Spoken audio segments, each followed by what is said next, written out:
최고위원회의 시작하겠습니다. 이재명 현직 대통령을 포함한 연임 개헌을 조정식 국회의장이 운을 뗐습니다. 이에 대해서 비판했더니 청와대와 민주당은 불가능하다. 급기야 국민의힘을 향해서 음모론이라고 공격하고 있습니다. 민주당이야 늘 음모를 꾸미는 사람들이니 머릿속에 음모론밖에 생각나는 게 없고 입에 음모론이라는 말이 착 달라붙어 있겠지만, 송영길 의원이 현직 대통령을 포함해서 연임 개헌 주장하는 것은 잘못됐다. 사과해야 된다. 송영길 의원도 음모론입니까? 정청래 전 대표도 조정식 국회의장이 기자들 질문에 낚인 것 같다, 그렇게 이야기했습니다. 낚였다는 얘기는 무엇입니까? 방심하고 있다가 기자들 질문에 본심이 툭 튀어나왔다는 얘기 아닙니까? 누구라도 다 현직 대통령이 포함된 연임 개헌이라고 이해를 했습니다. 국민들도 그렇습니다. 대한민국 전체가, 대한민국 국민 모두가 지금 음모론에 빠져 있는 겁니까? 늘상 봐왔던 짜고 치는 고스톱 아닙니까? 누군가 던져놓고 문제가 생기면 꼬리 자르고, 그에 대해서 대통령에게 물으면 대통령은 실실 웃으면서 남의 일 이야기하듯이 하고, 개헌에 대한 모든 논란을 종식시킵시다.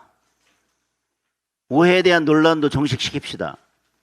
음모론이라고 주장하지 말고 대통령 입에서 연임은 없다, 이 5글자만 이야기하면 끝날 일입니다. M1 국회의장 이상한 소리 한 사람 만들지 말고 대통령이 해결하면 됩니다.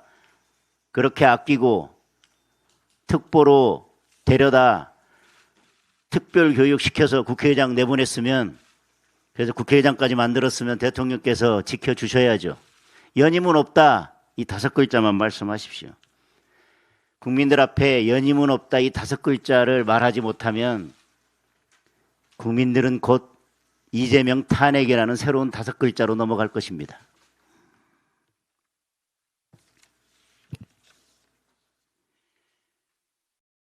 코스피, 코스닥 모두 이틀 연속 서킷 브레이커가 발동됐습니다. 코스피는 5천선으로 내려앉았고, 코스닥은 이재명 정권 시작하기 전으로 돌아갔습니다. 월간 기준 코스피 하락률은 역대 최대를 기록했습니다. 개인도 외국인도 떠나는 증시를 기관이 홀로 떠받치고 있습니다. 이에 대해서 청와대 김용범 정책실장은 브라질에서 정말 국민들 염장을 지르는 구질구질하는 변명을 늘어놓았습니다. 우리만 그런 게 아니다. 개인 투자자들 역동성 때문이다.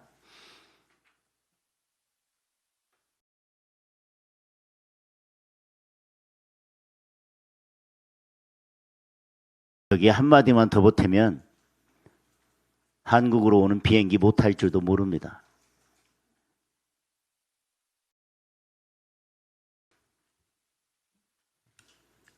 결국 증시가 홀짝 도박판이 됐습니다. 이건 단순한 실정을 넘어서서 국정조사하고 특검 통해서 수사해야 될 이제 거의 범죄 행위에 가까워졌습니다. 범죄 행위입니다. 국정조사하고 특검해야 합니다.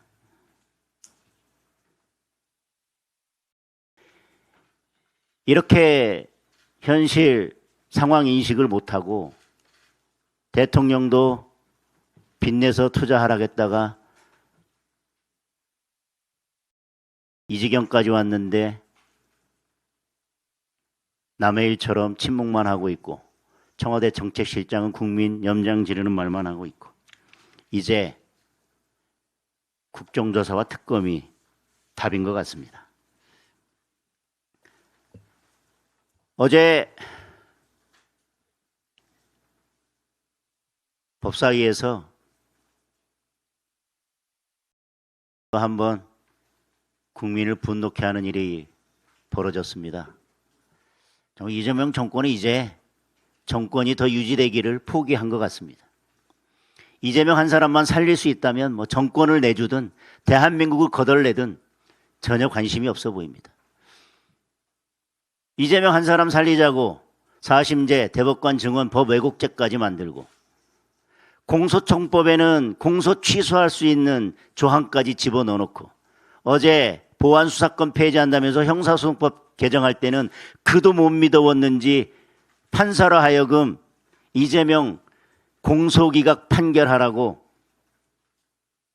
말도 안 되는 조항을 하나 끼워 넣습니다. 보안수사권 가지고 몇 달을 떠들었는데 그보다 더 심각한 조항을 하나 끼워 넣습니다.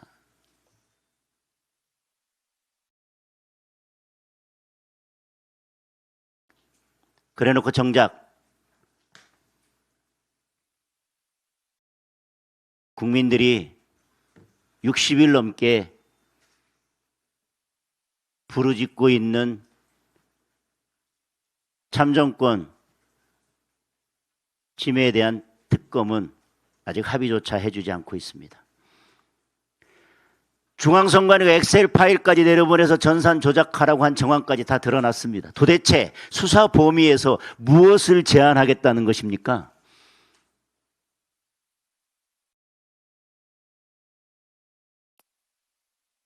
이번 선거뿐만 아니라 지난 선거에서도 전산 조작한 정황까지 드러났습니다. 도대체 뭘 감추겠다는 것입니까?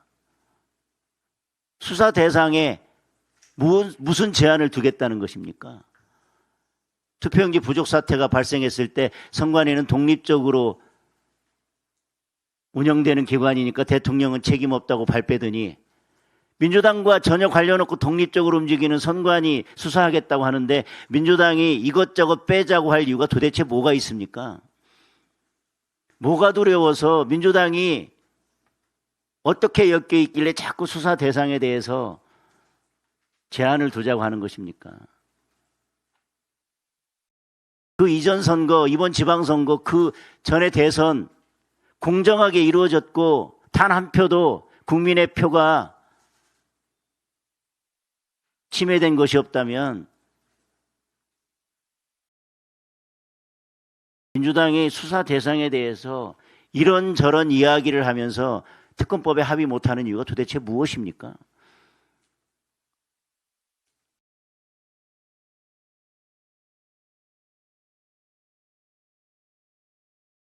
중앙선관위가 엑셀 파일을 보내서 숫자를 마음대로 입력하라고 지시하고 어느 누구의 감시 감독도 없이 선관위 직원이 그냥 자기 책상 앞에 컴퓨터에 앉아서 숫자를 마음대로 입력할 수 있는 이런 시스템 하에서 선거가 치루어졌다면 지금 뭐라도 해야 되는 거 아닙니까?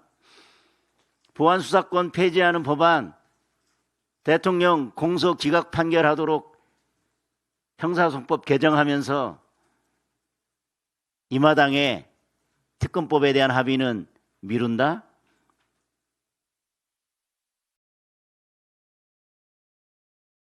오늘 본회의에서 특검법이 통과되지 않고 형사소송법만 통과된다면 오늘이 이재명 정권의 마지막 날이 될지도 모릅니다.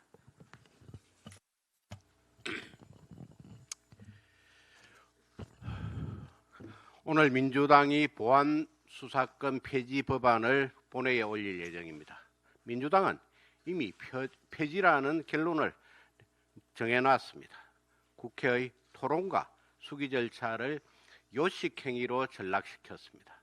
검찰에 대한 정오와 복수심으로 탄생하게 될 이 악법은 졸속과 반칙을 통해 국회 본회의장으로 들어왔습니다. 동시에 이 악법은 정치적 뒷거래의 결과물입니다. 민주당의 각계파들은 전당대회에서 강성당원의 지지를 결집하기 위해 보안수사권 폐지를 경쟁적으로 외쳤습니다. 공당으로서 책무를 버리고 국민의 안전을 전당대회용 땔감으로 태워버린 것입니다. 게다가 이 법안에 또 다른 독소 조항을 추가했습니다. 중대한 위법 수사, 소추 재량권을 현저히 일탈한 경우에 법원이 공소기각 판결을 할 수 있게 명시해 놓았습니다. 즉 이재명 대통령 범죄 재판을 취소하기 위해 공소취소 특검 시즌2 공소기각 법원을 설치하겠다는 것입니다. 민주당이 보안수사권 폐지와 공소기각을 하나의 패키지로 묶어서 본회의를 통과시키고 대통령이 제2요구권을 포기하면 이 정치적 뒷거래는 완성됩니다. 이것은 법이 아닙니다. 자신의 범죄 재판을 없애려는 대통령과 검찰을 없애려는 민주당 강경파의 정치적 이면 계약입니다. 또한 이것은 정치적 사익 추구를 위해 법치주의와 국민의 안전을 포기하겠다는 선언입니다. 오늘 대통령과 민주당이 저지른 만행은 대한민국 헌정사의 수치로 남을 것입니다. 저 추악한 정치적 뒷거래의 성공을 눈앞에 두고 덕이만만하겠지만 바로 이 순간부터 여러분의 몰락은 시작될 것입니다. 분명하게 경고합니다. 앞으로 보안수사권 폐지로 인해 일어날 범죄 대란의 모든 책임은 바로 이재명 대통령과 민주당에 있습니다.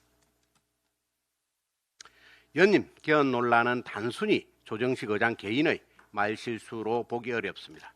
이번 사태에 대한 조정식 의장과 청와대의 해명이 어딘가 수상합니다.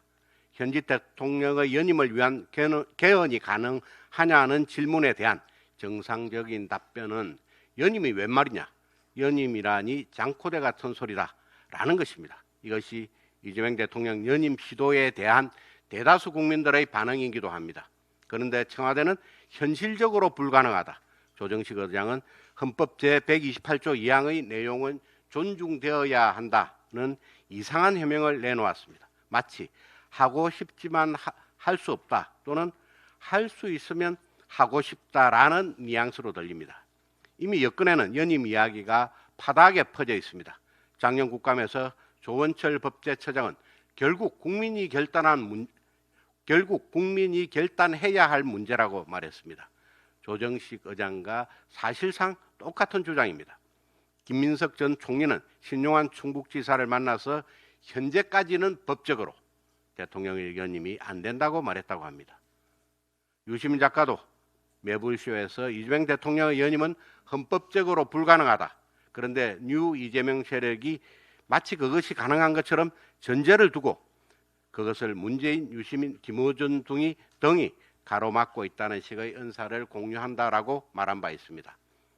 아니 땡 굴뚝에 연기 나겠습니까? 연임이라는 연기가 계속 흘러나오는 것은 이재명 대통령의 심중에 연임하고 싶은 마음이 굴뚝 같기 때문입니다. 제 말이 틀렸습니까? 그렇다면 이재명 대통령 스스로 연임은 없다고 선언하십시오. 그것만이 이 논란의 종지부를 찍는 길입니다.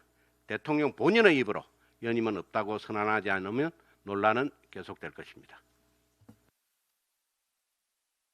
예, 최고위원 신동욱입니다. 참 요즘 할 말이 많습니다. 뭐 들어보신 분들도 있겠습니다만 요즘 이런 얘기를 합니다. 사자니 취득세, 팔자니 양도세, 살자니 종부세, 보유하니 보유세, 주자니 증여세, 죽자니 상속세, 안사자니 전월세, 아파트값 급등세. 이게 시중의 민심입니다. 뭐 더 이상 말이 필요 있습니까? 부동산 문제 오늘 좀 얘기하려고 했고 부동산 대책 나온다 그래서 구구절절히 얘기하면 뭐 하겠습니까? 시중의 민심이 이렇습니다. 나가 죽으라는 거죠. 현금 많이 가지고 있는 사람, 그리고 이재명 대통령처럼 권력 가지고 있어서 건저당도 마음껏 설정하고 또 사금융도 적절하게 활용하고 이런 분들은 어쨌든 살겠지만 힘없고 돈 없는 서민들 나가 죽으라는 얘기죠. 근데 어제 우리 정무위 회의에서 이혁원 금융위원장이 정말 충격적인 얘기를 했습니다. 사실은 뭐 처음 나온 얘기는 아닌데 금융위원장이 소신이라고 해서 그 부분 다시 한번 상기해 보겠습니다. 부동산과 금융을 절연하는 것이 본인의 소신이라고 합니다. 부동산과 금융을 절연하는 것 쉽게 얘기하면 은행에 대출 내서 집 사는 길을 막는 것이 대한민국 정책의 기조고 이혁원 금융위원장의 소신이라고 합니다. 그래서 비아냥을 산 것이 과거에 본인이 외국 해외 근무 나갈 때 개포동 집 살 때 대출 껴서 집 사놓고 나가서 그 집이 큰 돈 된 거. 그러면 그때도 부동산과 금융을 절연시키는 것이 본인이 소신이었냐라는 비아냥을 샀습니다. 이런 내로남불이 지금 이 정부의 고위 인사들 중에 한두 명이 아닙니다. 본인들은 과거에 그렇게 해서 서울 강남에 좋은 집, 똘똘한 집 한 채씩 다 가지고 도대체 뭘 어떻게 하라는 거죠? 그래서 최근에 이런 얘기를 했지 않습니까? 집 살려고 애쓰지 말고 주식 투자해라. 그래서 이틀 사이에 다 벼락까지 됐지 않습니까? 우리 국민들 다 벼락까지 된 겁니다. 이런 폭락은 IMF 외환위기 이후에 처음이라고 하고요. 월간 주식 하락률은 대한민국 역사상 처음이라 그럽니다. 그저께 얼마가 떨어졌냐? 코스피 기준으로 하면 10.84%, 어제는 5.98% 떨어졌습니다. 이틀간 16%가 17% 가까이 떨어졌고, 만선을 향해서 달려간다던 코스피 지수가 5,000대로 주저앉았습니다. 오늘 장이 열렸을 거니까 정말 오늘 많은 대한민국 국민들이 아마 일손을 잡을 수가 있을까? 라는 생각을 합니다. 그런데 아직도 8천, 9천이 됐는데도 아직 저점이다라고 얘기하던 대통령, 김용범 정책실장 브라질 가서 스테이크 썰고 샌프란시스코 가서 무슨 튀김 나르고 이런 사진들 연일 신문에 내보냅니다. 자, 주식에 미친 정권 아니었습니까? 주식에 미친 정권인데 오늘은 그러면 주식을 팔아야 될지 사야 될지 말씀 좀 해주세요. 이재명 대통령, 김용범 정책실장, 구윤철 기재부 장관, 이혁원 금융위원장, 이찬진 금융감독위원장님, 오늘은 주식을 사야 됩니까? 팔아야 됩니까? 여러분들이 그동안 그렇게 주식 사야 부자 된다고 얘기를 하지 않았습니까? 말씀을 꼭 좀 해주세요. 아마 이재명 대통령께 물어보면 평소에 그의 어법으로 유추해보면 이렇게 답할 것 같아요. 주식 투자는 원래 개인 책임으로 하는 겁니다. 이렇게 말씀하시지 않겠습니까? 왜 주식 투자에서 실패한 책임을 정부에 물으라고 합니까? 이렇게 얘기할 거예요. 한 가지만 말씀을 드리겠습니다. 소위 요즘 흔히 화제가 되어 있는 단일 종목 레버리지 ETF, 삼성전자, 하이닉스 한 종목으로 ETF 만든 거. 올 초에 갑자기 추진돼 가지고 5월 27일 지방선거 사흘 앞두고 출시됐습니다. 원래 계획은 연말쯤 출시할 계획이다라고 보도가 됐었는데 5월 27일 날 갑자기 출시하고 주가가 폭등을 합니다. 그리고 지방선거가 치러졌습니다. 이 정도면 주식으로 선거 개입한 거라는 의혹이 있을 수밖에 없지 않겠습니까? 그리고 많은 분들이 주식 오래 한 분들이 이렇게 얘기하더라고요. 지방선거 끝나면 주가 폭락할 것이다. 그 예상대로 됐습니다. 그럼 지금 어떻게 할 건지 대책이 있어야 될 것 아니겠습니까? 저는 그래서 대책은 정부가 주식에 미친 정권이니까 대책 잘 내놓을 거라고 저는 생각을 합니다. 다만 야당 입장에서는 이재명 정권 주가 조작 의혹 국정조사 꼭 해야 된다라고 저는 생각을 합니다. 그래서 왜 이런 상황이 생겼는지 주가 올라간 걸 가지고 제가 탓하는 건 아니지 않습니까? 심장 약한 국민들 심장마비 걸릴까 봐 어디 살겠습니까? 국민들 생사가 위태롭기 때문에 이재명 정권 주가 조작 의혹 국정조사 꼭 하고 그거 책임 있으면 특검 수사해서 왜 이런 아수라장을 만들었는지 꼭 국민들께서 책임을 물어봐 달라고 저에게 여러분이 말씀을 하셔서 오늘 이런 말씀을 드립니다. 이상입니다.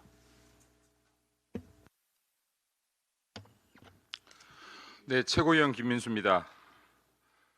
이재명에 적용하면 사법 쿠데타, 윤석열 대통령님에 적용하면 정의의 철퇴. 지난 윤석열 대통령 공직선거법 위반 재판 결과가 나왔습니다. 1심에서 징역형 집행유예 선고가 나왔습니다. 후보자의 말은 일반 유권자가 어떻게 받아들였는지가 기준이 된다. 재판부는 대법원 전원합의체 판결을 그대로 인용했습니다. 같은 법, 같은 법리인데 현직 대통령이냐 전직 대통령이냐에 따라 그 판단 기준이 다릅니다. 어제 그제 수많은 분들께서 저에게 연락이 왔습니다. 397억 국민의힘이 반납하면 국민의힘 무너지는 것 아니냐. 아닙니다. 걱정하지 마십시오. 민주당 이재명 유죄 취지 파기환송 재판만 재개된다면 민주당 434억 토해내야 될 것입니다. 민주당 지지자분들도 걱정하지 마십시오. 민주당 434억에 무너지지 않습니다. 국민의힘과 민주당이 무너지는 것은 397억, 434억 때문이 아니라 이렇게까지 대한민국 민주주의가 무너지고 있는데도, 이렇게까지 대한민국 법치가 무너지고 있는데도 그간 국민을 위한 정치가 아니라 위정자 자신들을 위한 정치를 했기 때문에 무너지게 될 것입니다. 대한민국 법 누구에게나 공평하게 적용되어야 됩니다. 유죄 취지 파기환송됐던 이재명 공직선거법 재판 재개 빠르게 속개합시다. 다음으로 신천지 건에 대해서 말씀드리겠습니다. 신천지가 민주당 내부 선거에 개입했다. 현재 전당대회의 민주당 당대표 후보 김민석의 말이었습니다. 신천지 간부의 지난 진술에서 국민의힘은 압수수색을 당했습니다. 똑같은 진술인데 국민의힘에는 정당법을 적용해 압수수색, 민주당에는 공직선거법을 적용했습니다. 다른 법을 적용할 정도로 사실관계가 달랐습니까? 대한민국 국민들께서는 대한민국 법치가 유지되고 있는지 묻고 있습니다. 같은 법, 누구냐에 따라서 그 적용이 다르게 되고 있는 것은 아닌지 묻고 있습니다. 민주당 같은 법, 같은 적용을 하기 바랍니다.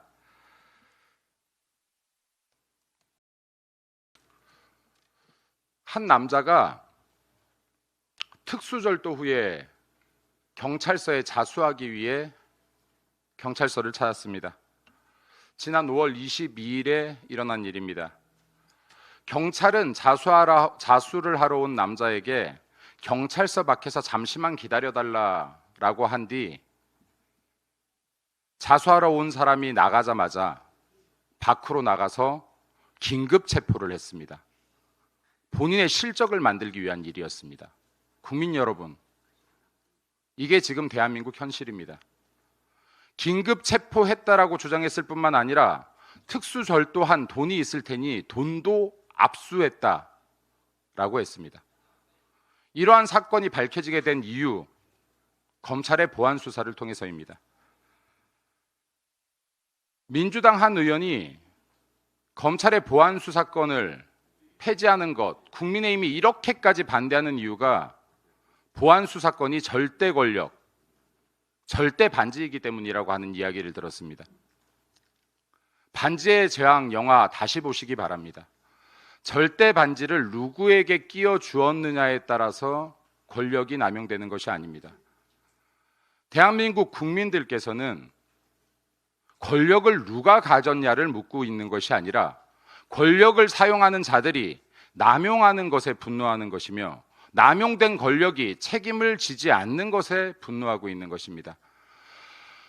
검찰이 가졌던 권력, 경찰에게 넘어가면 그 권력은 부패하지 않겠습니까?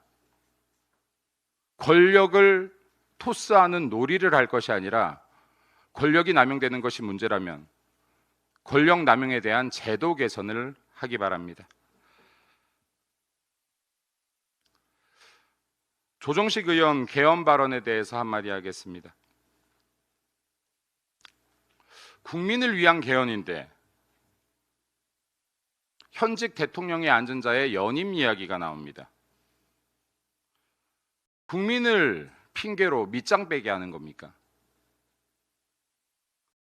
천하의 아기가 혓바닥이 왜 이렇게 길어?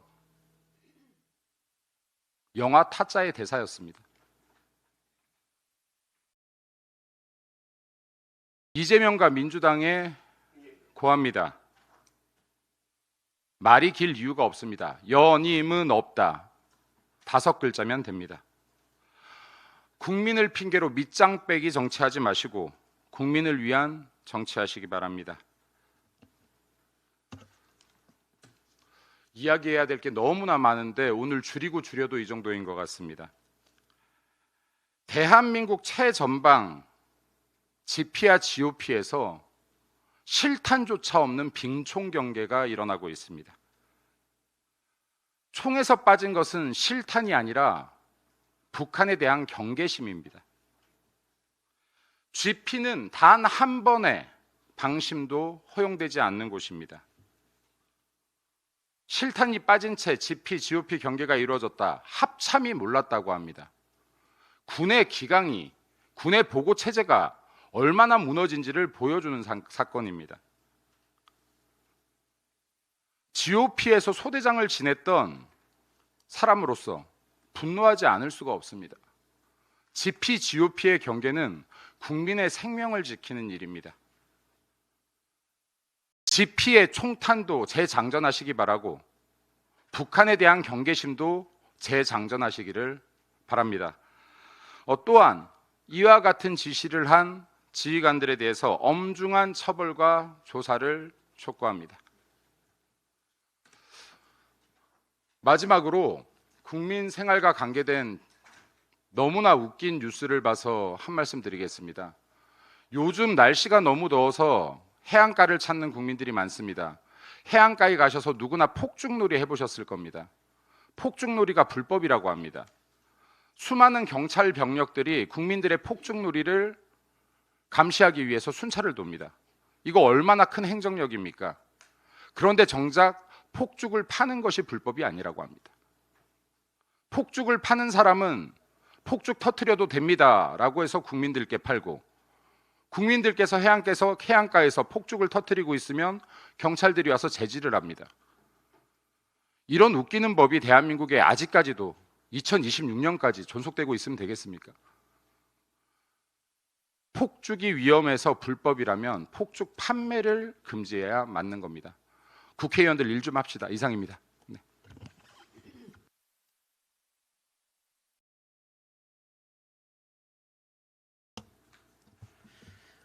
조정식 국회의장은 즉각 사퇴해야 합니다. 대통령 연임 개헌이 국민 선택의 문제입니까? 삼권 분립을 어기고 국회의 위상을 실추시킨 책임을 져야 합니다. 국회의장이 대통령 비서실장입니까? 여당 대표입니까? 직전 국회의장과 민주당 대표, 심지어 친명계 국무총리도 이재명 대통령 연임을 위한 개헌 가능성은 철저히 부정했습니다. 국회의장이라는 자리는 삼권 분립의 최종 보루입니다. 입법, 행정, 사법 권력을 독립시켜 서로를 견제하도록 한 헌법의 원리를 끝까지 사수해야 하는 자리입니다. 그래서 법으로 국회의장의 당적도 박탈하는 겁니다. 청와대와 여당이 아무리 대통령의 편에서 국회를 사유화하려 해도 국회의장만은 국회의 독립을 우선하는 척이라도 해야 합니다. 그러나 지금은 국회의장이 앞장서 대통령 권력 연장 개헌을 말하고 오히려 청와대와 대통령이 이를 전면 부인하고 있습니다. 처음부터 깨름칙했습니다. 조정식 국회의장은 이재명 대통령의 비서실 출신입니다. 정무특보에 임명됐을 때 당내에서도 친명 국회의장을 만들려는 이 대통령의 노골적 빌드업이라는 비판이 쏟아졌었습니다. 이제 대통령의 의도가 더욱 명확해졌습니다.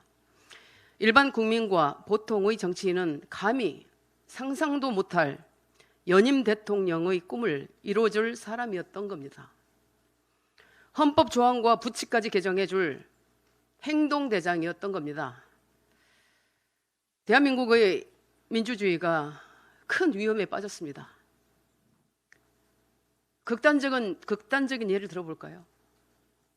만약 이재명 대통령이 친위 쿠데타를 일으킨다면 조정식 국회의장이 이를 막기 위해 국회 본회의를 소집할까요? 대통령의 독단과 폭주에 국회가 맞설 수 있을까요? 심지어 그는 입법 속도전까지 언급했습니다.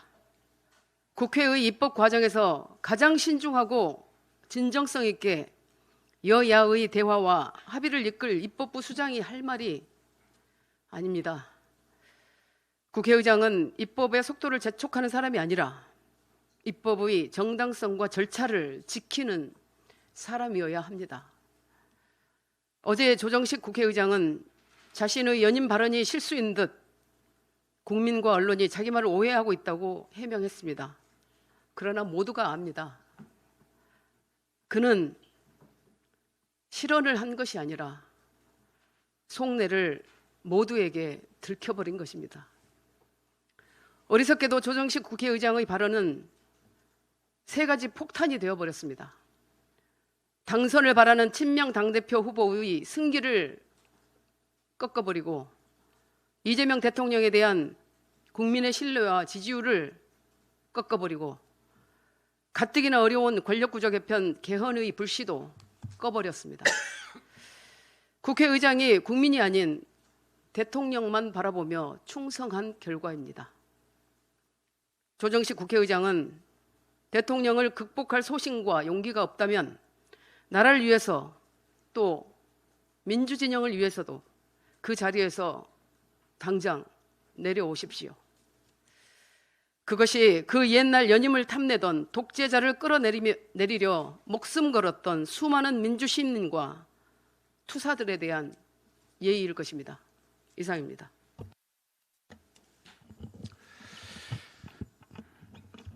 이재명 대통령이 퇴임하면 무슨 일이 벌어질지는 길 가는 사람들이 다 압니다. 감옥행입니다. 전두환 정권도 감히 하지 못했던 일을 이재명 정권의 수하들이 벌이고 있습니다. 바로 대통령 단임제를 폐기하고 연임제를 획책하는 것입니다.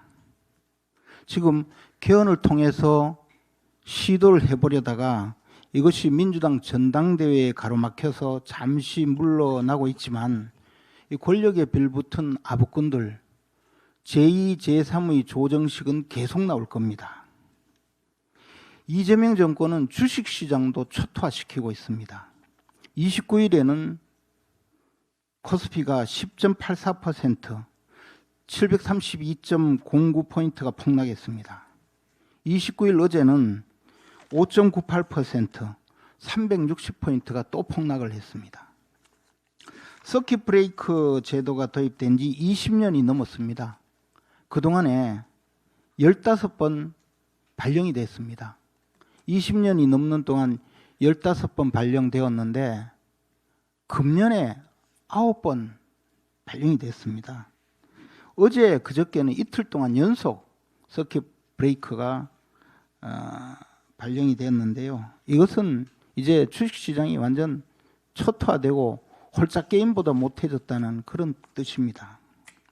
사이드카는 더 참혹합니다. 어제 기준으로 올해 누적으로 코스피 시장에만 43회, 코스닥 시장에서 27번, 도합 70번 발동이 됐습니다. 7월 한 달간 코스피는 28.9% 폭락을 했습니다. 1990년 이후에 월간 폭락 최대한입니다. 고점 대비 33.5% 빠졌습니다. 지난 36년간 최악이라는 겁니다.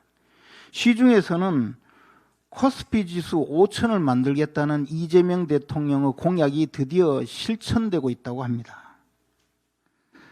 팬데믹이 가고 잼데믹이 왔다는 한탄이 있습니다. 바로 이재명 시대가 열린 겁니다. 주식 투자의 근본은 단순합니다. 회사가 번 돈이 결국 주주에게 돌아갈 것이라는 믿음, 그 믿음이 바로 주가를 만듭니다. 그 믿음을 가늠하는 잣대가 바로 주가 수익 비율, PER 지수입니다. 흔히 퍼라고 하죠. 삼성전자와 하이닉스는 이자대로 보면 퍼 지수가 5배 정도에 불과합니다. 두 회사 선행 퍼가 5배 안팎인데 미국의 마이크론은 10배, 엔비디아는 15배 정도입니다. 우리나라 대표 기업의 이 주식시장에서의 평가가 2분의 1 내지 3분의 1밖에 안 된다는 뜻입니다. 엊그저께 하이닉스 영업이익이 60조 5천억을 발표했습니다. 오늘 아침 삼성전자는 89조 5천억을 발표했습니다. 전분기 비해서 1813% 이익이 올랐다는 겁니다. 그런데 이게 말짱 헛일입니다. 기업이 아무리 돈을 잘 벌어도 이익이 주주에게 간다는 보장이 없기 때문에 이 정권에서는 기업이 돈을 벌어도 주주에게 돌아가지 않는다는 그 의구심이 있기 때문에 주식시장에서 사람들이 빠져나갑니다. 정부는 반도체 기업에 초과 이익이 있다면서 세금을 들여서 멋대로 쓰겠다는 구상을 발표하고 있습니다. 노조는 달려들어서 영업이익의 15%를 내놓으라고 합니다. 지난 6월 29일에는 이재명 대통령이 청와대로 이재용 삼성전자 회장, 최태원 SK그룹 회장을 불러서 물도 전기도 넉넉지 않는 호남에 반도체 공장을 짓겠다고 발표하게 했습니다. 기업이 번 돈은 주주로 가야 되는데 주주가 아니라 정치권의 쌈짓돈처럼 취급되는 나라에서 실적이 좋으면 뭐합니까? 투자자들은 등을 돌리기 마련입니다. 삼성전자 주식 시세가 5만 원일 때에 비해서 30만 원으로 올라갔을 때 배당은 별 차이가 없습니다. 이런 나라에서 누가 투자를 하겠습니까? 숫자는 단순한 통계가 아닙니다. 국민의 피 같은 돈입니다. 어제 나온 글로벌 투자은행 시티은행의 분석에 따르면 국내 개인 투자자들이 레버리지 ETF에 투자했다가 입은 손실이 56조 3천억이랍니다. 하이닉스 레버리지에서만 24조 7천억이 증발했다고 합니다. 개인은 8조 3천억 원의 손실이 발생했다고 합니다. 연말까지 레버리지 ETF 시가총액이 11조 원으로 폭락할 거라는 전망도 내놨습니다. 이 참사의 도화선이 된 삼성전자 하이닉스 단일 종목 레버리지 ETF, 이것을 밀어붙인 자가 바로 김용범입니다. 언론 보도에 따르면 이 금융위원회는 두 종목 쏠림이 심한 우리나라 시장 구조상 2배 레버리지 상품은 시장을 왜곡시킨다면서 금융위가 결사 반대를 했다고 합니다. 그런데 김용범 실장이 금융위 수뇌부를 직접 불러다 놓고 홍콩도 하는데 우리는 왜 못하냐, 외환을 유치하는 데는 이보다 좋은 게 없다면서 몰아붙였다고 합니다. 금융위는 굴복을 했죠. 이제 그 폭발을 우리 국민들이 온몸으로 견디고 있습니다. 사태가 이 지경인데 김용범이라는 자는 엊그제 브라질 현지에서 최근 주식시장의 하락은 레버리지 ETF 하나로 귀결되는 것은 적절하지 않다고 말을 했습니다. 물론 그렇습니다. 레버리지 ETF 때문에 모두 다 발생한 건 아니죠. 김용범 때문에 모든 일이 다 벌어진 것은 아닐 겁니다. 그러나 분명히 이 김용범이란 자가 없었으면 이 위험천만한 단일 종목 레버리지 상품은 세상에 나오지 못했을 겁니다. 김용범이 없었다면 대한민국 주식시장이 이토록 만신창이가 되지는 않았을 겁니다. 김용범, 그가 바로 대한민국 주식시장을 망친 주범이고 수백만 개미 투자자의 피눈물 위에 올라서 있는 망고의 역적입니다. 청와대 정책실장이 소관부처인 금융위원회를 직접 불러다 놓고 반대하는 전문가들의 입을 틀어막고 강행한 것, 단일 종목 ETF를 강행한 것, 이것이 바로 직권남용죄이자 강요죄입니다. 그저께 국회 앞에는 개인 투자자들이 보낸 건조한 30여 개가 늘었었습니다. 국민의 절규입니다. 그런데 이 잼데믹을 이끈 이재명과 청와대는 사과 한마디 없습니다. 앞으로 어떻게 하겠다는 내용도 형편이 없습니다. 김용범 즉각 파면해야 합니다. 단기적으로는 현행 2배 레버리지의 비율부터 조정해야 합니다. 그것이 최대한 변동성을 꺾는 가장 확실한 방법입니다. 그리고 단일 종목 레버리지 ETF에 대한 상장 폐지 시한을 발표해야 합니다. 그리고 반드시 상장 폐지해야 합니다. 이 단일 종목 레버리지가 있는 한 우리나라 주식시장은 엉망진창이 되고 홀짝 게임보다 못해질 겁니다. 금융위를 압박해서 반대 의견을 짓밟은 경위에 대해서는 즉각 수사에 착수를 해야 합니다. 국회는 국정조사를 실시해 주십시오. 돌이켜 생각하면 이재명 대통령이 이재용 회장과 최태원 회장을 청와대에 불러서 이 호남 반도체 공장을 발표할 때 바로 그때가 삼전닉스의 이 꼬꾸라지는 그런 전조였습니다. 그때 주식시장을 탈출했어야 하는데 이 한탄이 나오는 것이 이게 지금 현실입니다.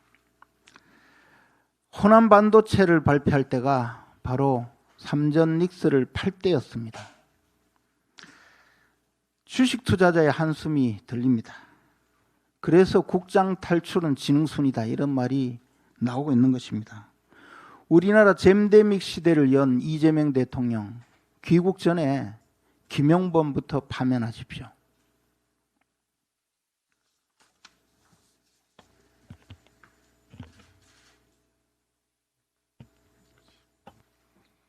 네, 정현 최고위원 우재준입니다. 저도 오늘은 주식에 대해서 조금 말씀을 드리려고 합니다. 어제는 역사에 기록될 역대급 주식장이었습니다. 어제 코스피가 5,600선으로 밀려났고 코스닥 역시 660선대로 급락했습니다. 코스피 시장에서 사상 초유의 2거래일 연속 서킷 브레이커가 발동했습니다. 그 이틀 만에 약 865조 원에 달하는 시가총액이 증발했습니다. 사실 월봉 기준으로 보면 이게 지난해 예전에 있었던 닷컴 버블, IMF 외환위기, 리먼 브러더스 사태, 코로나 팬데믹 하락폭을 가볍게 뛰어넘는 수치입니다. 이럴 때는 외생적인 변수라도 있었습니다. 근데 이번에는 진짜 순수하게 이재명 정부의 실력만으로 지금 역대급 금융 위기를 뛰어넘는 그런 폭락이 지금 발생을 했습니다. 이 사태의 원인은 너무나도 간단합니다. 외부 요인이 없기 때문에 오로지 이재명 정부의 책임입니다. 원래 정부는 시장의 위험성을 충분히 설명하고 보호 장치를 마련하는 그런 역할을 해야 합니다. 그런데 오히려 정부가 나서서 지방선거 이전에 억지로 주가를 부양시키기 위해서 위험한 고위험 상품을 출시해서 단일 레버리지 ETF라는 고위험 상품을 출시해서 주가를 조작했기 때문에 이제 선거가 끝나고는 이런 하락장이 오는 겁니다. 더욱 심각한 문제에 대해서 제가 하나 말씀드리고 싶은 건 국민연금입니다. 국민연금은 원래 국내 주식 보유를 적절하게 유지하면서 자산을 리밸런싱 해왔습니다. 그러니까 주식이 조금 오르면 적절히 팔고 반대로 좀 내리면 적절히 사는 겁니다. 그렇게 해서 위험성도 조금, 안전성도 조금 도모하고, 그리고 상승장에서는 과열을 완화하고 하락장에서는 충격을 줄이는 그런 역할을 해왔습니다. 근데 이것도 마찬가지로 지방선거를 앞두고 오랜 세월 동안 국내 주식을 15% 정도 보유하고 있다가 이거를 갑자기 30% 수준까지 높였습니다. 불과 2달 전에 이재명 정부는 취임 1주년 기자간담회에서 국민연금의 주식의 가치가 올라가서 이제 고갈 연도가 엄청나게 늘어졌다고, 오랫동안 이제 더 이상 고갈 걱정을 하지 않아도 된다라고 그렇게 이야기를 했습니다. 이제 다시 한번 물어보고 싶습니다. 이번에 주가가 폭락해서 국민연금 고갈 시기가 얼마나 앞당겨졌습니까? 심지어 국민연금은 지난 1월 포트폴리오 재조정 논의가 담긴 기금운용위원회 회의록을 2030년까지 공개하지 않기로 결정했습니다. 지난 4월에는 그동안 시차를 두고 공개하던 전술적 환해지 내역마저 운용 현황 자료에서 제외했다고 합니다. 이거 나중에 저는 반드시 공개해야 한다고 생각합니다. 이거 만약에 국민연금이 국내 주가를 조작하기 위해서 만약에 이런 행동을 했다면 반드시 이거 처벌받아야 되는 내용이라고 생각합니다. 제가 이번에 그래서 더불어민주당에도 한 가지 제안을 하고 싶습니다. 이 국회 차원에서 이 회의록에 대해서 자료 제출 요구를 했으면 좋겠습니다. 제가 지금 연금 특위에 들어가 있습니다. 제가 다음번 연금 특위가 열리면 반드시 이 부분 제안하겠습니다. 민주당 반드시 자료 제출 요구에 대해서 동의해 주실 것을 요청드립니다. 이재명 대통령은 늘 주가 조작하면 패가 망신시키겠다라고 이야기했습니다. 이재명 정부가 지방선거 이전에 억지로 주가를 부양한 것은 주가 조작이 아닙니까? 저는 이재명 정부는 패가망신하면 안 됩니까? 이번에도 자기 자신은 예외라고 봅니까? 이제 와서 부랴부랴 각종 정책을 내겠다고 하고 있습니다. 이상한 사람들이 자초한 문제 상황을 해결하겠다시고 다시 이상한 사람들이 대책을 고안하는 사실 자체가 국민들이 납득하실 수 있겠습니까? 적어도 김용범 대통령실 정책실장, 김성주 국민연금공단 이사장은 사퇴해야 합니다. 이상입니다.